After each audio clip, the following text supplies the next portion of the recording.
یہ تو شاید اڑتا ہی گرنے کے لیے ہے۔ تاریخ کے 6 ناکارہ ترین جہاز جو بنے ہی کباڑ خانے کے لیے تھے۔ تقریباً ہر کوئی، یا خاص طور پر اگر آپ کوئی ایسے شخص ہیں جو تاریخ یا ہوائی جہاز میں خصوصی دلچسپی لیتے ہیں تو یہ جانتے ہی ہوں گے کہ رائٹ بھائی کون تھے۔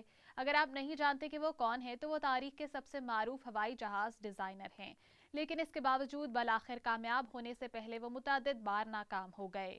اگرچہ وہ واحد ہی نہیں تھے جنہوں نے جہاز تیار کرنے کی کوششیں کی اور ناکام ہو گئے۔ خاص طور پر 1950 اور 60 کی دہائی کے دوران لوگوں نے ہوائی جہاز کو دوبارہ سے کئی منفرد انداز میں تیار کرنے کے لیے بار بار کوششیں کی، لیکن زیادہ تر ناکام رہے۔ آئیے ہوئی جہاز کی تاریخ کی سب سے بڑی ناکامیوں کو دیکھتے ہیں۔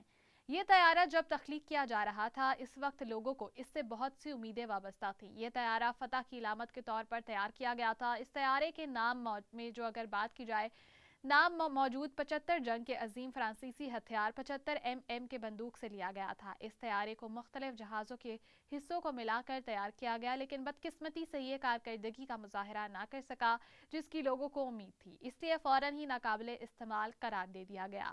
اس طیارے کے استعمال پر 55 حادثات کے نتیجے میں متعدد اموات ہوئیں۔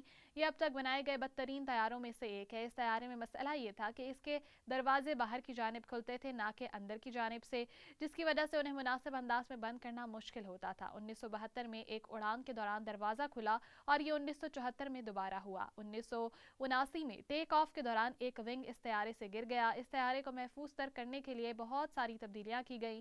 یہ طیارہ 1937 میں متعارف کروایا گیا اور اس وقت اس جہاز کی جدید ڈیزائن اور خصوصیات کی وجہ سے اس طیارے سے بہت سی امیدیں وابستہ کر لی گئی تھیں۔ اس کا ایک مثبت پہلو یہ تھا کہ اس میں انجن اور بندوقیں رکھی جاتی تھیں، کیونکہ اس کو لڑاکا طیارے کے طور پر استعمال کرنا بہت آسان تھا۔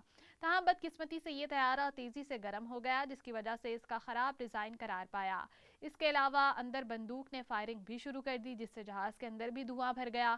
یہ جہاز اپنے منفرد ڈیزائن کی بدولت مشہور ہوا، کیونکہ یہ باقاعدہ دم سے نہیں بنایا گیا تھا بلکہ اس کی پروں کو غیر روایتی انداز میں ڈیزائن کیا گیا تھا۔ اس کے عمدہ ڈیزائن کے باوجود طیارہ کثرت کے ساتھ مسائل بھی رکھتا تھا۔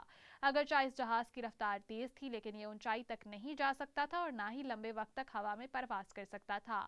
یہی نہیں بلکہ اس طیارے میں بمشکل ہی کامیابی کے ساتھ ٹیک آف کر پایا۔ تقریباً 25% مرتبہ اپنی پروازوں کے دوران گر کر تباہ ہوا۔ یہ جہاز پولینڈ میں تخلیق کیا گیا تھا۔ یہ سب سے پہلا بائی پلین یعنی 2 جوڑی پروں والا طیارہ تھا۔ یہ طیارہ 1972 میں تخلیق کیا گیا تھا اور ابتدائی طور پر اسے فصلوں پر اسپرے وغیرہ کے لیے بنایا گیا تھا۔ طیارہ جیٹ پاور سے بنایا گیا تھا جو کسی کے اندازے سے کہیں زیادہ مہنگا نکلا تھا۔ برطانوی بحریہ سے متاثر ہو کر سوویت یونین نے یہ طیارہ بنایا، جسے انہوں نے ایک یاکو ویلویک یا 28 کا نام دیا تھا، اور بدقسمتی سے برطانوی طیارے کو سوویت ویژن اس کے معیار پر قائم نہیں رہا۔